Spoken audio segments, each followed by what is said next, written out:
சாய் பக்தர்களுக்கு என் அன்பு வணக்கங்கள். ஓம் சாய்ரா. என் அன்பு குழந்தை, உன் சாயப்பா சொல்ல வந்ததை ஒரு நிமிடமாவது பொறுமையாக கேள். எத்தனையோ முறை இதை பற்றி உன்னிடம் நான் பேச வந்தேன். ஆனால் உனக்கு நேரமில்லை என்று என்னை தள்ளிவிட்டு போய்விட்டாய். உன்னை போல ஒரு பிடிவாத குணமாக என்னால் இருக்க முடியாது. ஏனென்றால் நடப்பது அத்தனை எளிதான விஷயம் அல்ல. நடந்து கொண்டிருக்கும் விஷயத்தை பற்றி விபரீதத்தை உணராத நீதான் தள்ளிவிட்டு போகிறாய். உன்னை சொல்லியும் குற்றமில்லை. நீயும் இப்படி செய்ய வேண்டும் என்று நினைக்கவில்லை. உனக்குள் இருக்கும் தீய சக்திகளும் எதிர்மறை ஆற்றலும் தான் தெய்வத்தின் வார்த்தைகளை கேட்காதே நடப்பதை நீ புரிந்து கொள்ளக்கூடாது என்று தள்ளிவிட்டு போகச் சொல்கிறது. அதனால் உன்னை தண்டிக்கவோ உன்னிடத்தில் கோபப்படவோ உன் சாயப்பாவிற்கு விருப்பமில்லை. அதனால்தான் உன்னை தேடி மீண்டும் மீண்டும் வந்து கொண்டிருக்கின்றேன். குழந்தையே, வாழ்க்கை முழுவதும் விருப்பப்பட்ட வாழ்க்கையோடு விருப்பப்பட்ட துணையோடு என்னால் வாழ முடியாதா என்று நீ கேட்டுக்கொண்டிருக்கின்றாய். ஆனால் உன் துணை இருக்கும் இடத்தில் என்ன நடக்கின்றது என்று புரியாததால் தான் இந்த கேள்வியை நீ கேட்கின்றாய்.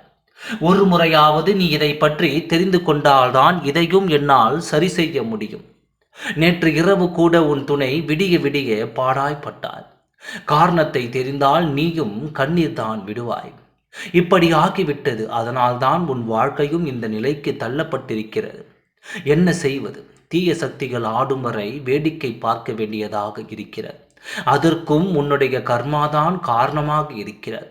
எல்லாம் சரியாகும் என்ற எண்ணத்தோடு தைரியத்தோடு இருந்தால் மட்டுமே பிரச்சனைகள் விரைவில் சரியாகும். அதை பார்த்து பயந்து நடுங்கிக் கொண்டிருந்தால் எதுவும் எங்கே சரியாகாது என்பதை யாருமே இங்கு புரிந்து கொள்ளவில்லை. எப்பொழுதும் எதிர்மறை ஆற்றல் உனக்குள் வராமல் நீ பார்த்து கொள்ள வேண்டும். அது இருந்தாலே உன்னையும் உன் வாழ்க்கையும் அழிக்கும் என்பதை மறந்து விடாதே. நேற்று இரவு கூட உன் துணை துடிதுடித்த காரணம் என்ன தெரியுமா? அவருக்குள் இருக்கும் செய்வினைதான்.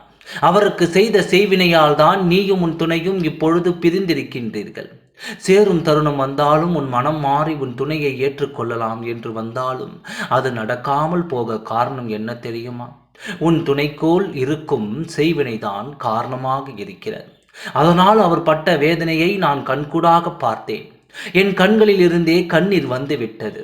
அவர் வயிற்று வலியால் துடித்ததை பார்த்து கண் கலங்கி நின்றேன்.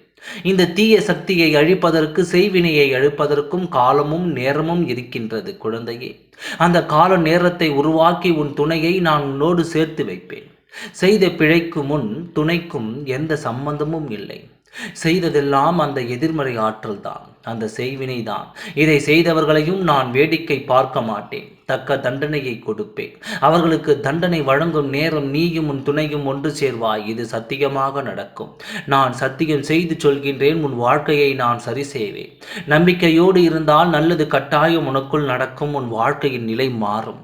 நம்பிக்கையை மட்டும் நீ இழந்து விடாதே. மனதில் இருக்கும் நம்பிக்கைதான் ஒவ்வொரு வழியாக பிறப்பதற்கு வழி பிறக்கும். நம்பிக்கையோடு காத்திரு. ஓம் சாய்ராம். நன்றி, வணக்கம்.